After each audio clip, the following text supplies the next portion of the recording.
Ampire.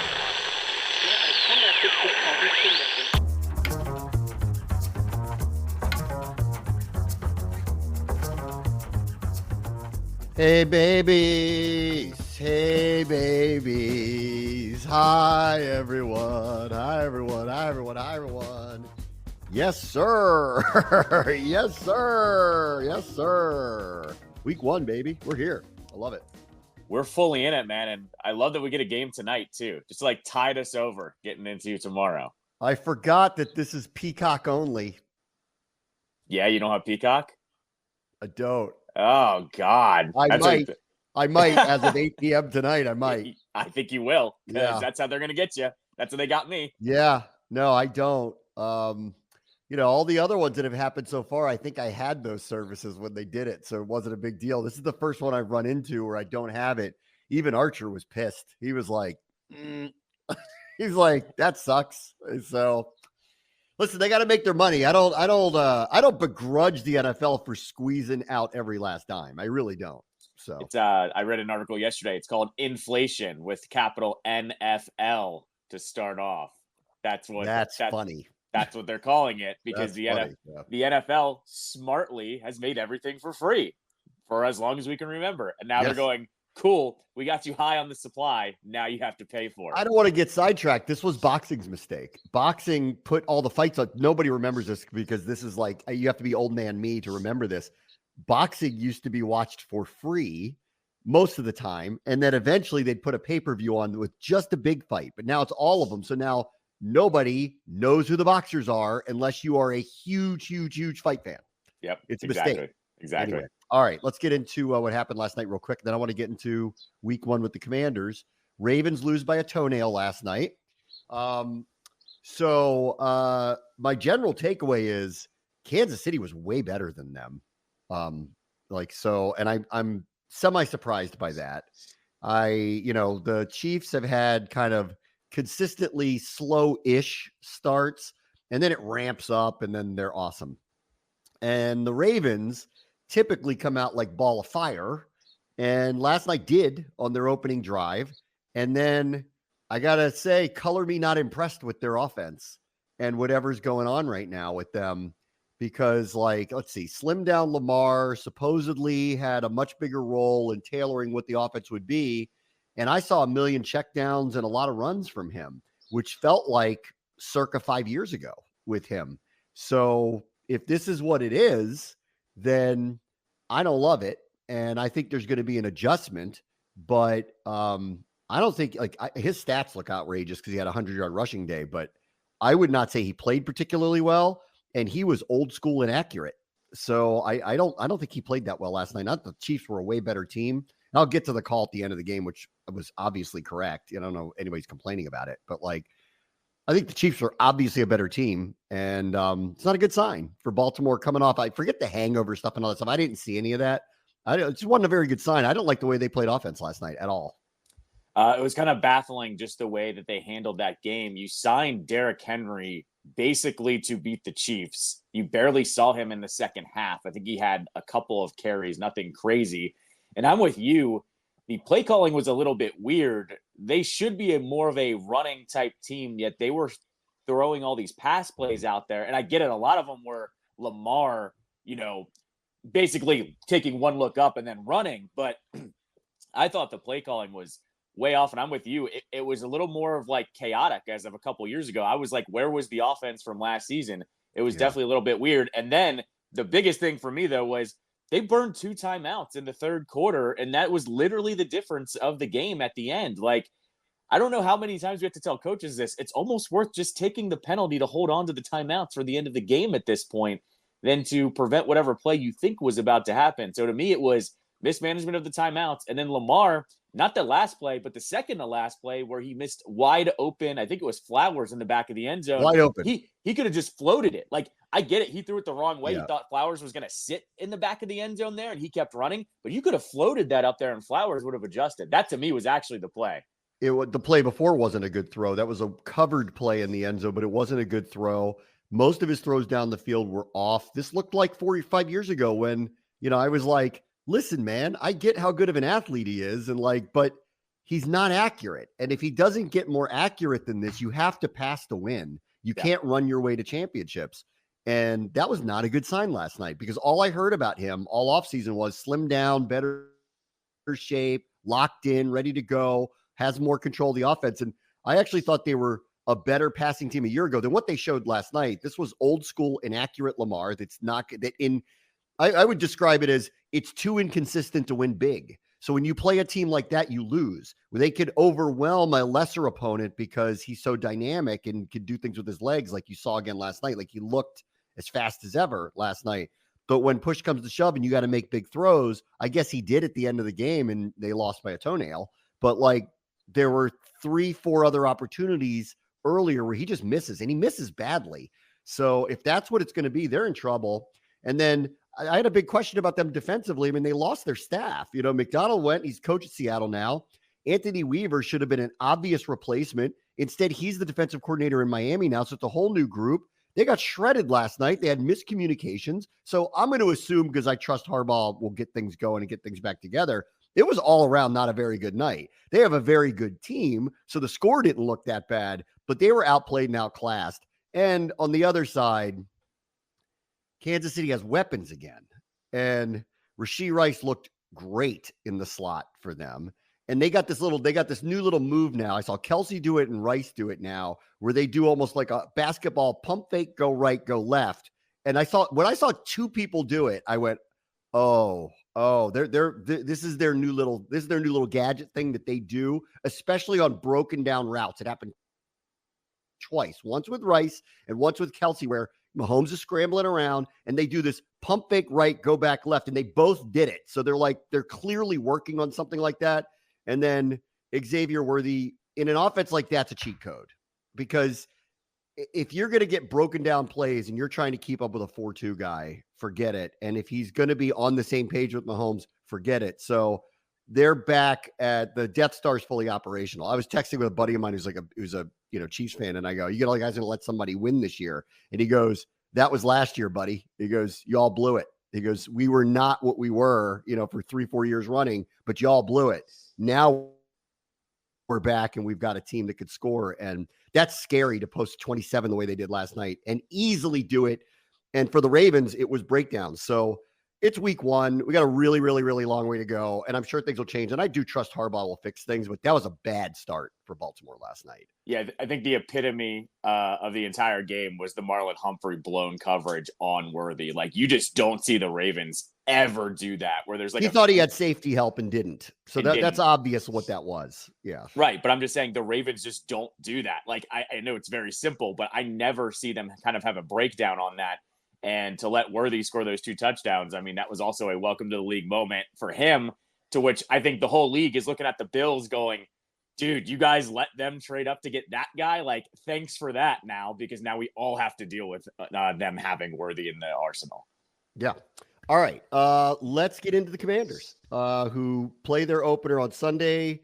I'm really beyond ready for this, because I have never gone into a season with less of an idea of what I think I'm going to get. Now, I've been wrong about what we get. Like, you couldn't have convinced me of 4-13 a year ago, but at least I thought I had an idea of what I was going to get. And this year is very different. I'm all over the map. Like, I keep trying to remind myself this guy's a rookie quarterback, but all summer he hasn't looked like one. I keep trying to remind myself that I think their corners and their edge rushers could be vulnerabilities or weaknesses. And then I watch them and I hear these coaches talk about them, and they're pumping them up like, hey, they're not as bad as you think they are, or we actually think we're better than people think we are. And you just kind of start to believe it, because we live in this little bubble out in Ashburn all the time. Or you keep telling me that a 3rd-round pick who never played a snap in the preseason is going to just be fine at left tackle. And you have to like kind of convince yourself that that is going to be fine. So I need to see it, because if you just take a step back, you go, that's too big of things to overcome to have a really, really, really good record. And at the same time, I'm watching the chemistry build. I'm watching Jaden every day. I do think he's ahead of schedule. I hope that manifests during the season. And if we have a quarterback, even as a rookie for the first time in a while, where you feel like you've got that leadership and you've got that player and you've got this dynamic playmaker, well, sky's the limit. Maybe not this year, but Houston was in the playoffs a year ago. So we all keep going back to that might be what we're looking at. So I can't wait just to get to Sunday, just to get the first look, because I just need some questions answered. How do we think about playing offense? What is our run pass ratio? What do our formations look like? And defensively, because we are playing a great set of receivers this week with a viable starting quarterback, can we cover anybody? Because I think those are the questions we need answered this weekend. Yeah, I think the defense is going to be, how do we mask our weaknesses here against a team that matches up very well against us? Like, this is probably one of their best tests in terms of, here's our weak positions and their Perfect strong test. positions. Yeah, here's their strong positions. They match up pretty well. And not only that, I'm with you on the offense. I don't know what we're going to get. I think we're going to get run heavy. But I also, don't know what they're going to pivot to if they're down by 14 in the third quarter or something like that. So that's the other thing I'm looking for, is how do they adjust, whether it's good or bad as well? Yes. I think it's a perfect test. Like a few weeks ago, they had the joint practice with Miami. I went, this is great. Like, that team isn't hiding what they're doing. They're an execution machine. Like, let's see. That's a playoff team. Let's see. In a joint practice, they held their own. They looked great. I started to get very confident. I think they did too. After that week where they were kind of right there with them at that practice, they felt really good about it. They were competitive with them in the game, for whatever that means, in a preseason game, but they felt really good coming out of that week. So much so they didn't play anybody against New England. They didn't feel compelled to do it. So they get around to this, and then they're kind of like, yeah, we know we want to win down in the future, but we could win now. They're like kind of pushing that messaging a little bit. This is a perfect first test. Perfect. That's a playoff team. They've won their division 3 years in a row. That quarterback's been around the block and got an extension. They re-signed all their guys. They're homegrown. 44 of their 53 players they drafted or undrafted free agents that they acquired. Like, they are this is what Quinn's talking about. Tight knit. We built our own team chemistry. We've got our culture here. They have that there. Very, very, very stout defense. Very difficult to run on. You can throw on them if you catch them, but can we block? Don't know. We'll go find out. They're going to blitz us. Can we cover anybody? We're going to find out. They got a Hall of Fame wide receiver. They got a great number 2, and they got some rookie that they're touting as their speed threat. That's their Xavier Worthy that's going to be running out there. And they have a very dynamic running back. Rachaad White is very good inside the tackles and as a receiver. So we're catching the right team at the right time to find out where we stand, because that looks like a playoff team to me. Whether they win a division or get a wild card, looks like a playoff team to me. So we're going to find out. And we may have this advantage. I'm hoping that they don't know a lot about us. And if we could just catch them off guard, steal a couple of plays here or there, steal a couple of scores here or there, suddenly this game's close. And then we start to find out, okay, let's put that rookie quarterback that we love so much in a clutch situation and see what happens. And so that's why I think this is just a perfect first test if the weather plays nice, because it's Tampa and it's going to be hot and we could have a deluge of a rainstorm. And if that happens, then kind of all bets are off on all of those things. But I do want to see, assuming conditions are okay, all of those things kind of come together and we start getting these tests and we start getting some early answers of what this team is about. And probably more importantly, what do they look like on both sides of the ball? Because I don't think I've seen it yet.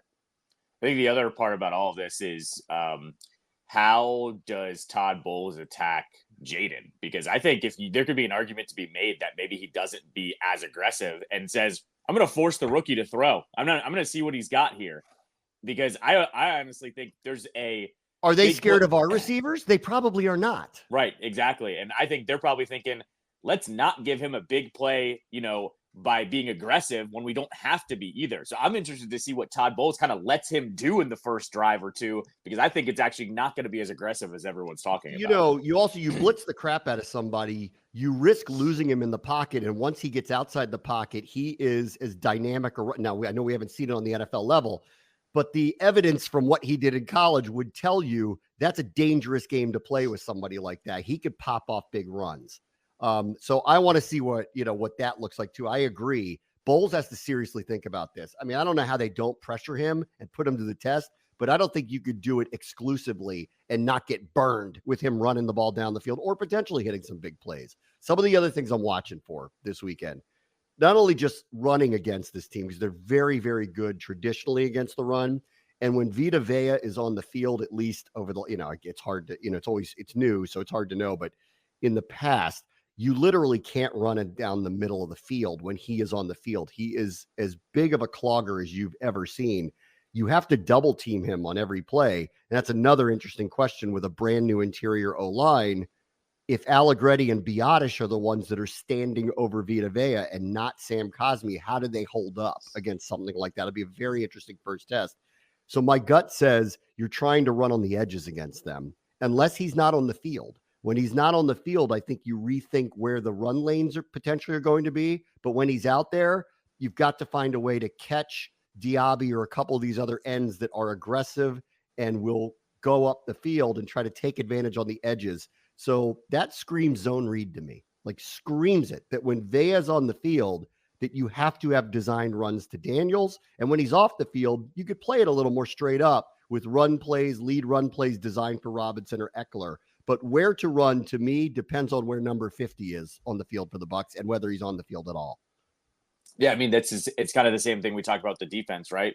Here's a weak position for this team going up against somebody that's strong in the league. We're going to see how they handle somebody like Vea, right? And so, once again, like I said, this Bucs team, it's funny. They match up really well with this team to just see what they've got and how they're going to react to it accordingly. I also think, though, this is where Cliff comes in, where we both have said we liked how he called games, in the preseason. Yes. I think we're seeing a lot of outside stuff to start, how they can see how they can handle him at first. That's what I think is going to happen.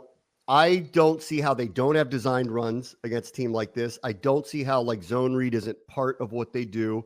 And then I remember back from that first preseason game where I kind of walked away going, I know it's just a preseason game, but he got these quarterbacks comfortable quickly in drives. And that was against teams like the Jets and the Dolphins, who, again, it's preseason, but they are very stout up front. They have very great pass rushers, specifically the Jets. And he went out of his way to kind of get the quarterbacks out of harm's way and try to get a few yards on first down and get ahead of the sticks. I wouldn't be surprised if we see a little bit of this too. These kind of waggle plays, get Daniels out of the pocket, try to make him comfortable, maybe get Tampa Bay to step off the gas a little bit, maybe, and try to adjust a little bit. And then obviously I think you have to, and I already mentioned this, you really have to consider zone read and stuff like that, especially when Vea is on the field, that you're going to have to find a way to try to find some rush lanes, make Tampa Bay make some decisions and catch their ends, which you can do. You'll see this through the years, the Todd Bowles defense. You could catch Tryon Shoyinka, you could catch Diaby up the field, and you can get edges on them. When Vea's on the field, it just becomes tough because he just clogs the middle so much. It's very difficult to run up the middle. So we'll see. The other one is they blitz a lot. And I don't think that they're going to change their stripes. They are who they are. They're very, very good at it. Proof's in the pudding. Go look at their defensive stats just in general. And we have an untested offensive line, and potentially we'll find out more today from Dan Quinn. Is Brandon Coleman actually going to start at left tackle, having not taken a single snap? So we got a rookie third-round pick, didn't play a single snap in the preseason, potentially lining up against a blitz-happy defense with Pro Bowl caliber ends. Yikes. So let's see how we handle that. And I want to see how Kingsbury deals with that. Is there extra tight ends on the field? Where's John Bates lining up on all this? Who's he chipping? How much is he playing? Is Sinnott come on more as a movable fullback than he is as a receiver? And do the running backs try to help protect a little bit more? That will then go back to, do you think your receivers are good enough to win one-on-one outside of Terry? And that's another question that needs to be answered. This is why this is a great first test for them. On both sides of the ball, they're going to find out a lot about themselves against a very, very, very good team. I think we're about to see what they're going to throw at teams, because we've said, they kept 4 tight ends. They're probably going to go 2 tight end set. They're going to hope that they can maybe catch the Bucs in a little bit of a matchup problem. And I think that's the only way this thing kind of goes, successfully on offense, is if you catch them on a few of these matchup problems or a broken play or two here or there. But I think this is the one where we see, how does Cliff Kingsbury kind of just deal with the ingredients that he's been given here against a really good defense? Yes. And then on the other side, we haven't seen Wagner play yet. We haven't seen Allen or Payne this year play yet. I'm not worried about any of them because I know who they are. And I'm hoping Allen and Payne look a little closer to 2022 than they do to 2023. That's a big key here. Wagner, I just trust is going to be fine. He's a first ballot Hall of Fame player. So, but we'll see. We get to see this defense really for the first time. And I'll just say this about Baker, who I think really has turned his career around. If you watch, I watched a lot of last year. I didn't really watch a lot of their preseason, but I watched a lot of last year with him and how the season progressed for him. He got more and more and more comfortable. And I'll tell you where he was really actually very impressive, and it actually showed up in the metrics. He was either number 2 or number 3 in completion percentage under pressure. So he got very comfortable there, and they have a very good O-line. They just used another first-round pick on a center. They've got 2 first and 2 second-round picks. They've used a lot of assets on that. They just paid Tristan Wirfs, made him the highest-paid tackle. So they have a lot of money spent in protecting the quarterback, and Baker seems to like it. We talked about this a lot. He likes being there. He's very comfortable being there. It showed up there. They got Mike Evans to come back, basically finish his career there. Him and Godwin are as good a 1-2 as you can ask for in the NFL. Like, they're dangerous. But I will say this about Baker. He won't run very much. It's not a big surprise. He doesn't really scramble very much. I don't think he likes to move out of the pocket all that much. Under pressure, he actually was very, very good. We'll see if it replicates itself. But he wants it out really fast. And that to me is the one thing that won't get tested, because do we have pass rush, or do we have a consistent pass rush? Big question coming into all of this. Baker isn't holding the ball and going through all these reads. He wants it out fast. So will we get an answer to where is our pass rush? That's the one thing I'm not sure we're going to get a really good answer to this weekend. Yeah, I mean, once again, it's a brand new scheme against somebody that's been around for a little bit. So he's also going to get a little of that veteran moxie of, okay, even if this isn't in the scheme, I'm going to be able to move the ball around just a little bit more because I've done this before. But I'm with you. I'm actually more interested to see what the veterans look like here. We literally didn't get a single look at Payne, Allen, or Wagner. Honestly, the defense has been such an unknown because we haven't seen the normal starting crew out there. I think they're actually maybe not more appealing, but just as appealing as the offense, because the reason they're going to win games is if that defense kind of keeps it together, right? So I think that's the other kind of side of all of this, is how do these guys mesh when they haven't been at game speed together as well? Yes, they've spent a lot of money, a lot of assets on their offensive line. This is a good test. Like, the strength of this team really should be right up the middle.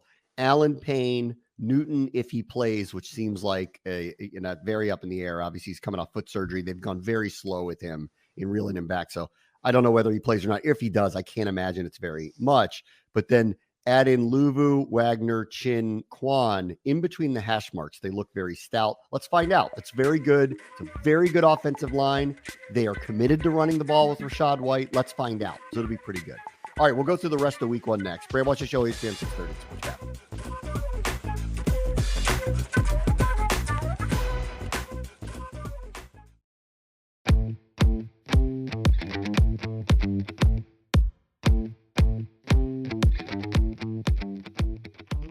All right, welcome back. Bram, watch the show, ESPN 630 Sports Capital. All right, let's go through the rest of week 1. We are here.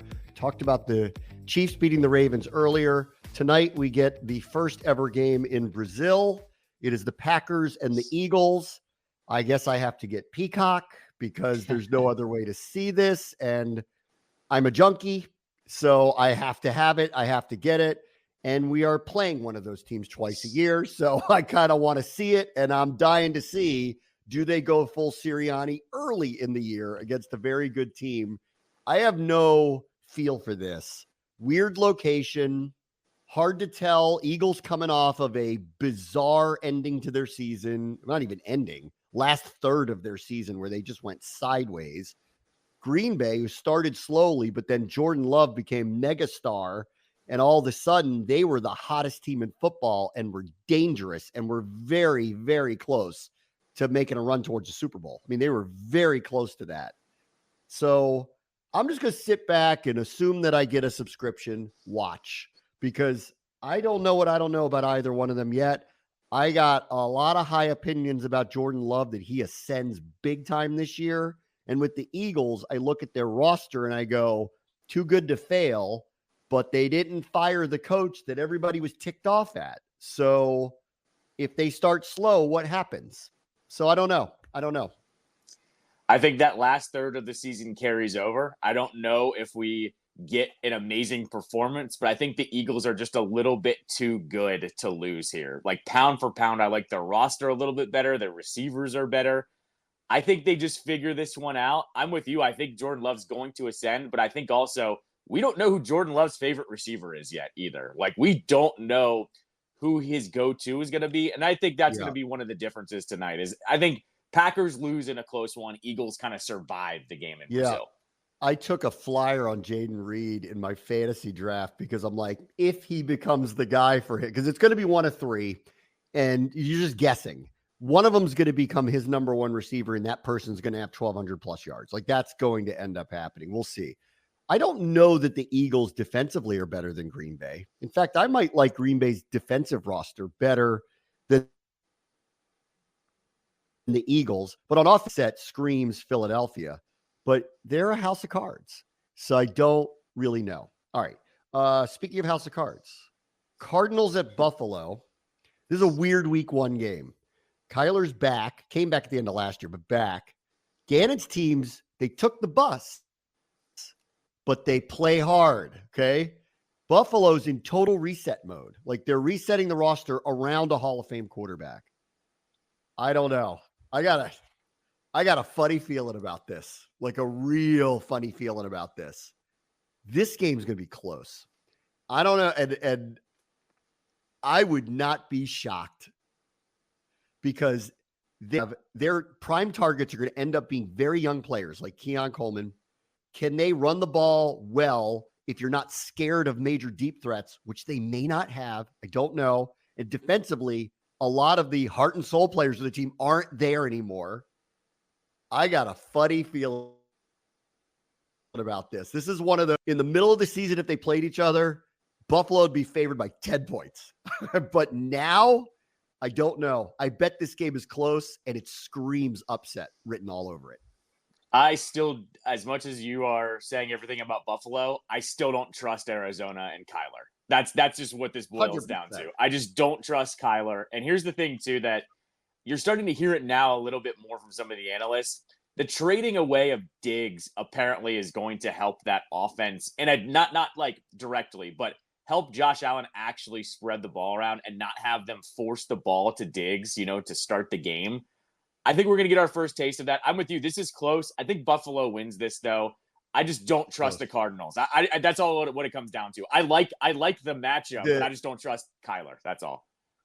The first month of the NFL season is very unpredictable because you kind of don't know what you don't know about a lot of teams. And then things shake out and then the adjustments start happening and the really well-coached teams who have very good rosters figure it out is what ends up happening. These early, this is why I like the Commanders in Tampa, because I don't know that I would love this matchup in week 8. But right now, where they don't know what we're going to do, and they're going to have to try to adjust on the fly, can we steal it, is the way I kind of look at it. This is one of those two. Buffalo, I'm not sure knows who they are anymore because of the changes. And I'm convinced they'll still be pretty good. And I'm convinced with Allen, they'll be competitive.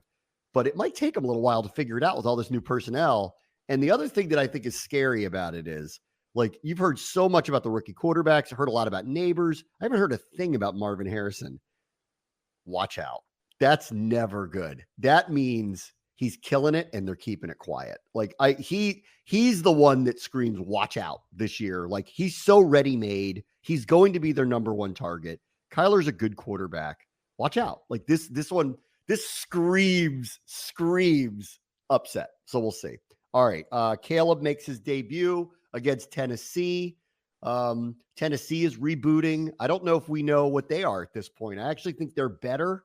They have a new coach, Will Levis, year 2. I liked Will Levis in college, so I don't know. I give this half a shot that's going to end up working out for them. All eyes on Caleb, though. He's completed 50% of his passes in the preseason, so it wasn't like it was great, but there were a couple highlight moments where he went, mini Mahomes. I don't know. Pass. I don't know. I don't know enough about either one of these teams to really know, honestly. I kind of treat I treat the Bears like the Eagles light, kind of. I kind of look at their skill position guys and go, that team's like too good to fail, I think, a little bit. Same with the defense, too. Defense is pretty revamped as well. I think the Bears just survived this one. I'm with you. I don't think we really know what we have with Tennessee, obviously with a new Yeah. coach. I just don't like their roster, the way they stack up against each other. I think the Bears eke out a close one. Tennessee's interesting because I don't know that I buy the Colts, and Jacksonville's kind of weird. Everyone's hyping up Houston, like Tennessee being the second place team and being the surprising AFC South team, like really wouldn't surprise me. Like, I don't know that they have the firepower to be good, but I think they're better than they were a year ago. So I'm keeping my eye on them.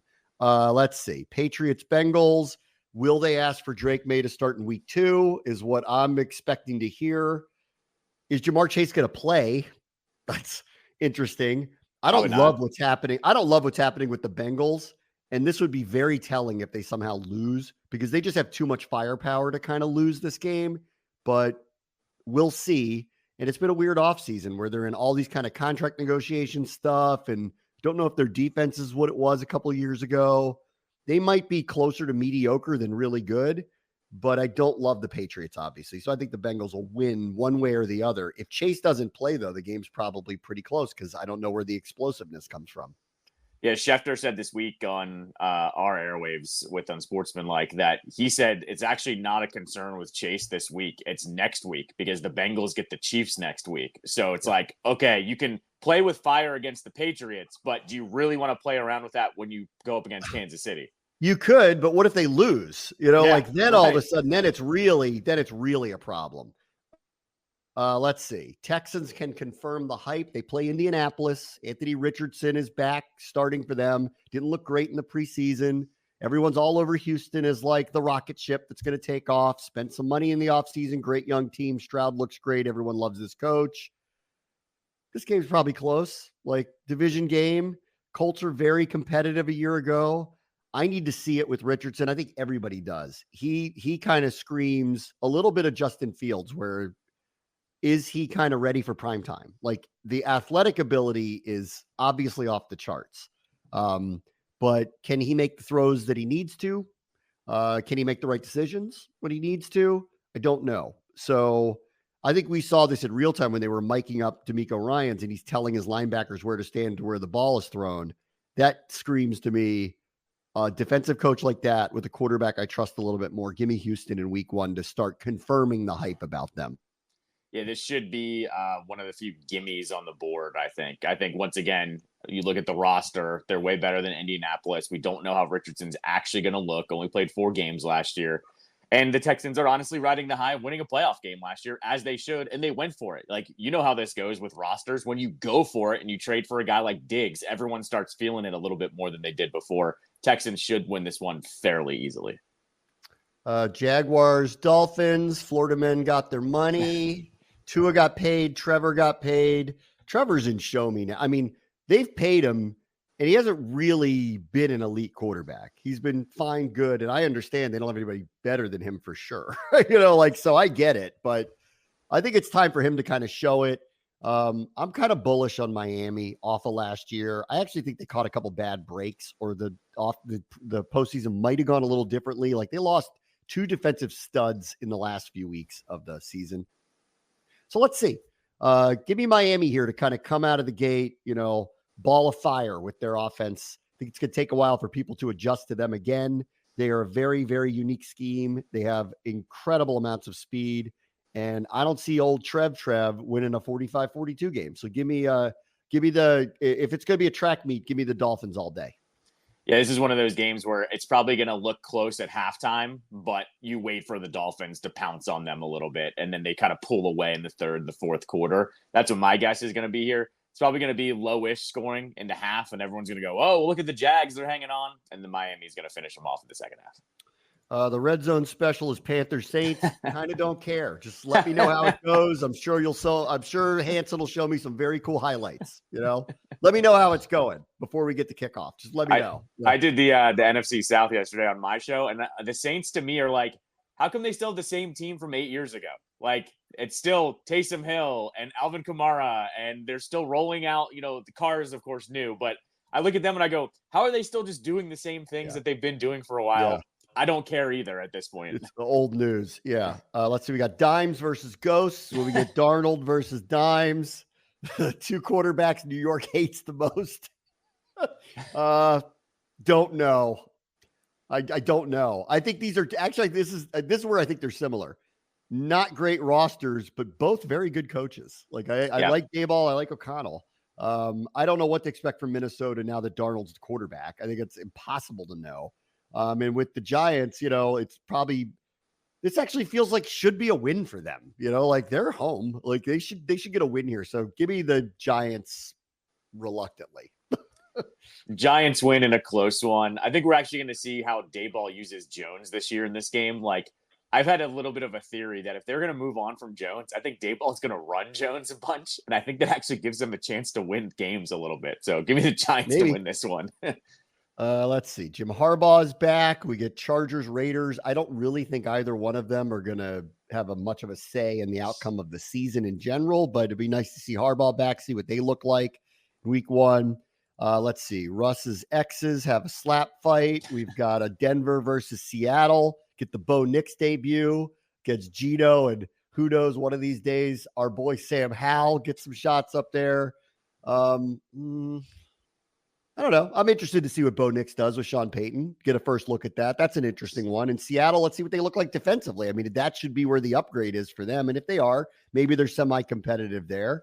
In the Browns and Cowboys, I think they both begged Tom Brady to leave the booth and take over their teams because I think they both think they could be Super Bowl teams, and neither one of them think their quarterback can get them there these days.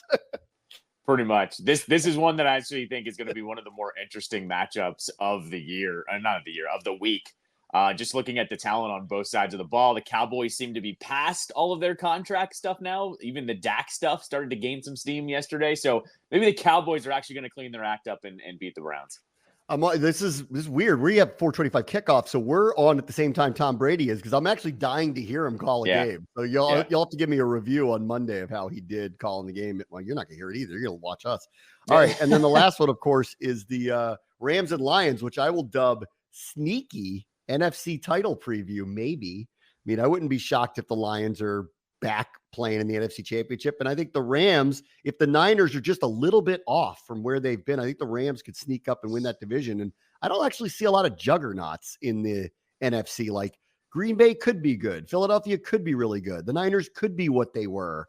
Detroit could get really good. Tampa could be surprisingly very good. But I don't see any. This isn't like the Chiefs or the Ravens where you go, that's the teams to beat. I don't see that in the NFC this year. So this is my sneaky potential NFC title preview game Sunday night.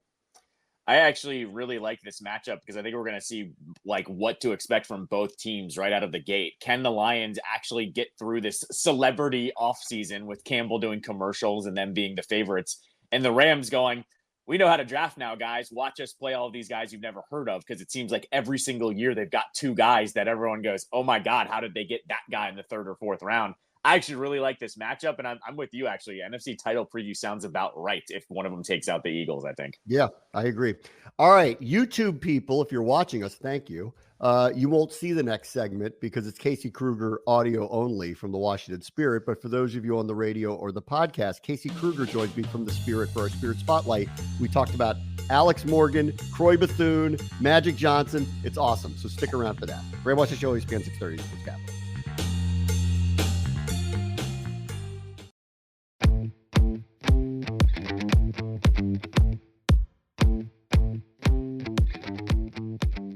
This week's Spirit Spotlight features one of the gold medalists from the United States women's national team and a star defender for the Washington Spirit, Casey Kruger. Great to have you back, Casey. Great to talk to you. Oh, thanks for having me. Let me start with the news of the day, which is a legend retired. Alex Morgan is going to stop her soccer career this weekend. Her final matches this weekend. You guys obviously played San Diego last week. I wonder if you're surprised and if you have any particular thoughts, having been part of the U.S. women's national team, to see Alex Morgan retire.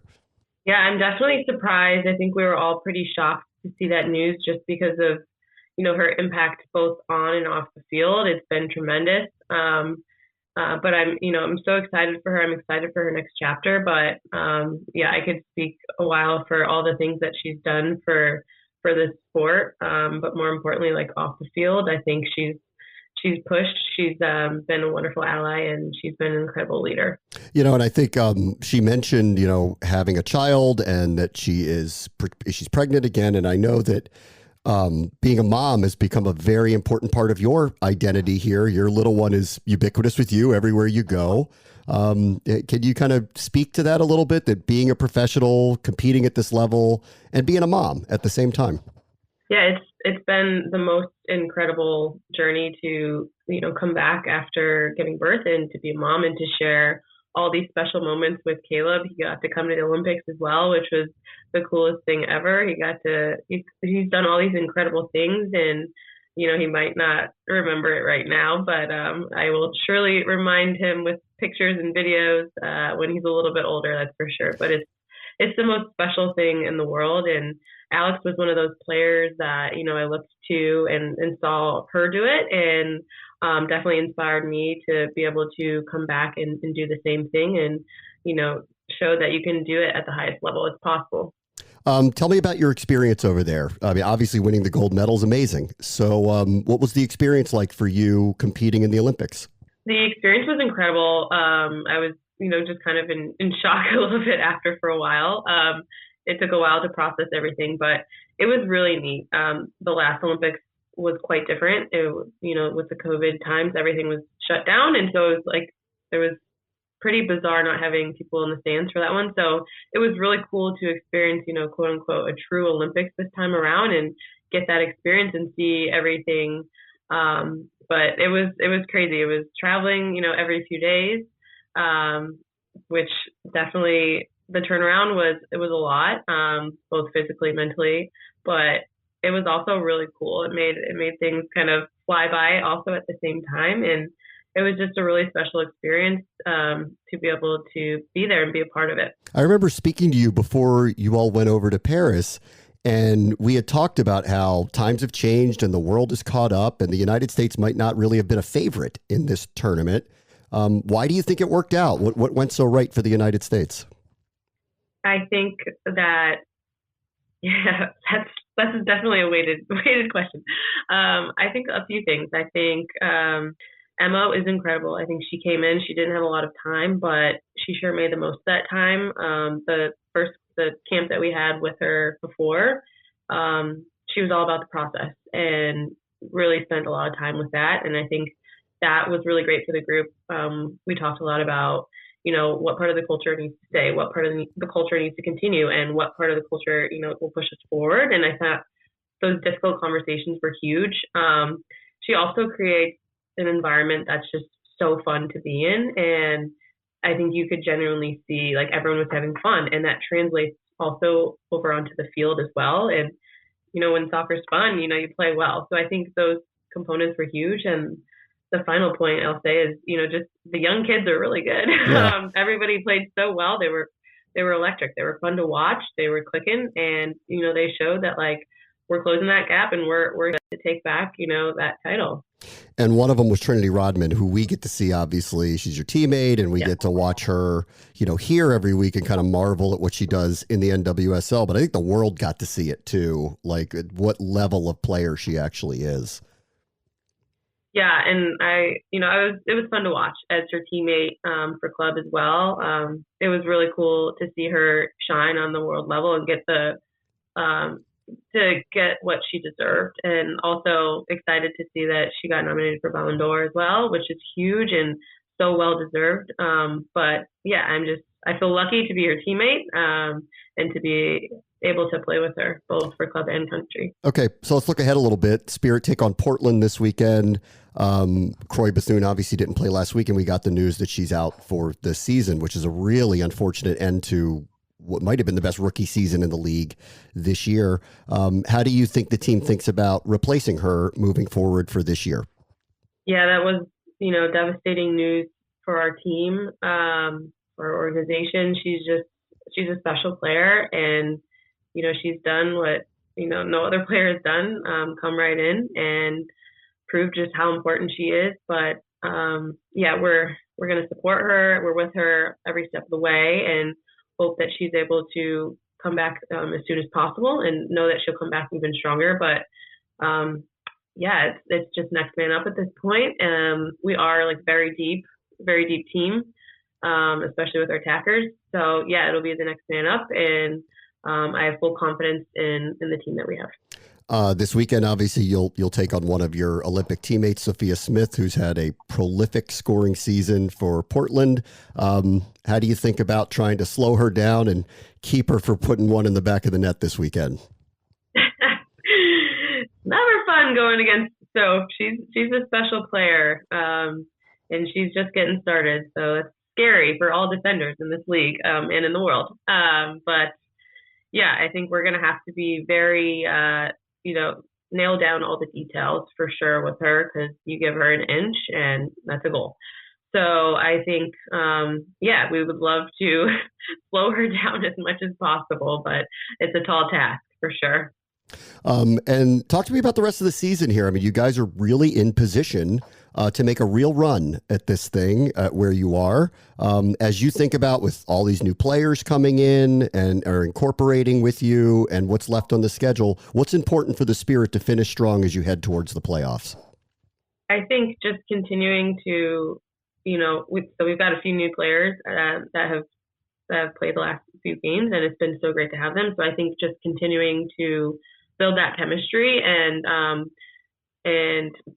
continuing to do what, Jonah has come in and been very clear about, how we want to play, just continuing to nail down those details as well.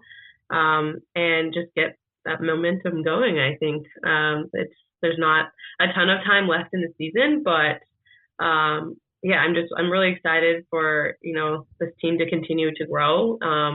There's still a few more levels I think that we can go.